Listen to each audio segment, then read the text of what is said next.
I want to just focus on three areas, if I can get through the next couple of minutes.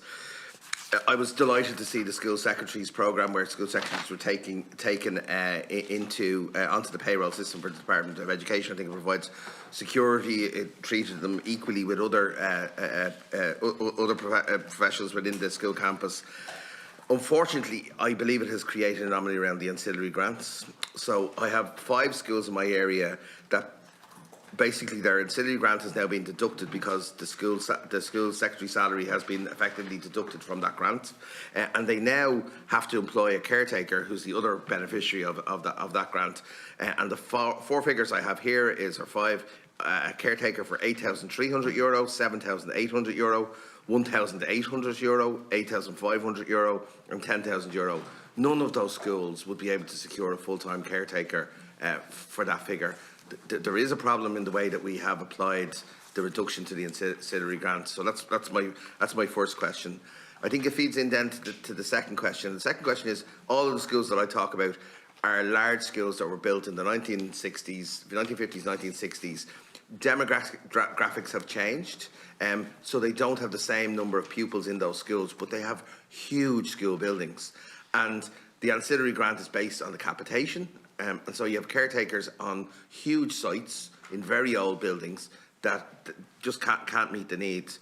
Equally, the capitation for that school, the capitation grant, is based on the pupil numbers. So I think there's something we have to do, and I think it sort of falls into the category we just talked about. In the north side of Dublin, there's a huge number of old schools that were built in the 1960s. We can't provide new school buildings. It wouldn't be environmentally beneficial to do that either. But we're hamstringing them because they have reduced per capita, reduced number of pupils, and sometimes they've reduced number of pupils because of other challenges that they have in the area. There might be large issues in the area around debt and so on. So I think we have to look at those big schools that have low numbers of pupils and the capitation grant, but separately. We absolutely need to do something immediately on the ancillary grant because caretakers are going to be laid off. So, Deputy, can I come in on that? Because you're right, that is a very live issue.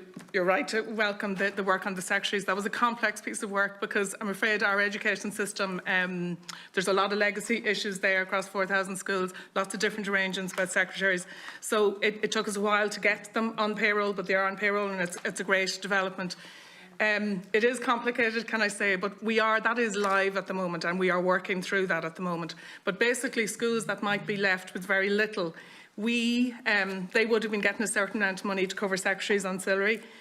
They told us how many hours, etc. they were paying for the secretary. We made calculations based on that.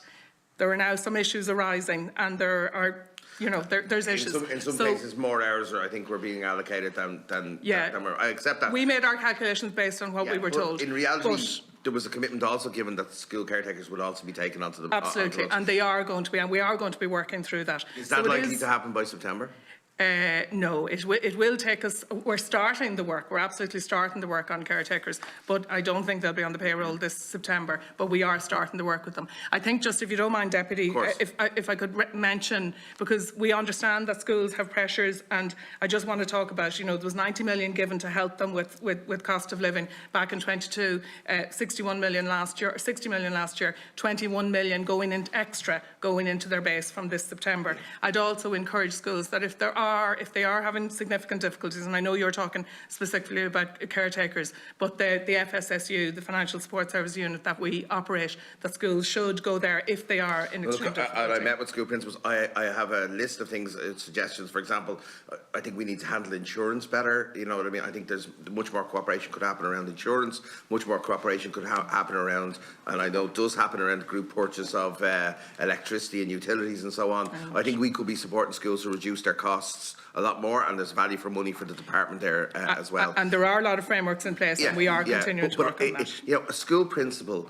is the CEO of a very large organisation, and even a school building project, for example, the amount of capacity hours that a school principal puts into managing emergency works for the summer, it's huge, and sometimes it is very lonely at the top. And I just say to you that the more schemes we throw at schools, it is support, but they need to be administered and managed. And I just think that on costs, for example, we could be more proactive. And just say that. And can I quickly just say, on the school building front, there are supports out there, design teams, project managers, building officers and some of the management bodies that help with them. We are putting frameworks in place. There is a school procurement unit in the joint management body. So we are trying to help principals as much as we can. Okay. We respect their role. I want to thank Mr. Loftus for